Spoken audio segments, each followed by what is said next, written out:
दापोली तालुक्यातील गवे येथे एका महिलेने आपल्या 2 वर्षाच्या मुलासह विहिरीत उडी मारून आत्महत्या केल्याची खळबळजनक घटना घडली आहे। ग्रामस्थांनी या दोघांचेही मृतदेह विहिरीतून बाहेर काढलेत। आत्महत्येचे कारण कळू शकलेले नाही। या घटनेमुळे गावात हळहळ व्यक्त होते।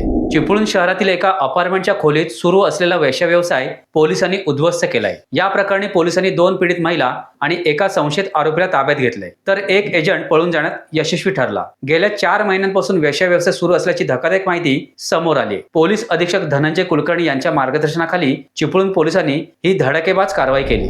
खेड शहरातील भरडे नाका येथील सर्व्हिस रोड 6 महिन्यात 3 वेळा बनवूनही खड्डेमय झाल्यामुळे ग्रामस्थांनी संताप व्यक्त केलाय। खड्डे लवकरात लवकर भरले गेले नाहीत तर खड्ड्यांमध्ये वृक्षारोपणाबरोबरच स्वातंत्र्यदिनी उपोषणाला बसण्याचा इशारा भरणेचे माजी उपसरपंच संतोष नलावडे यांनी दिलाय। सर्व्हिस रोडवरील खड्ड्यातून प्रवास करावा लागत असल्याने वाहन चालक, पादचारी आणि विद्यार्थी हैराण झाले। चिपळूणच्या शिवनदी पुलावर एक भली मोठी मगर रात्रीच्या सुमारास दृष्टीस पडल्यामुळे अनेकांची पाचावर धारण बसली। पादचाऱ्यांची पळापळ झाली तर काहींनी मगरीचा कॅटवॉक मोबाईलमध्ये चित्रित केला। चिपळूणच्या शिवनदी पुलावर पहा ही मगर कशी ऐटीत चालते।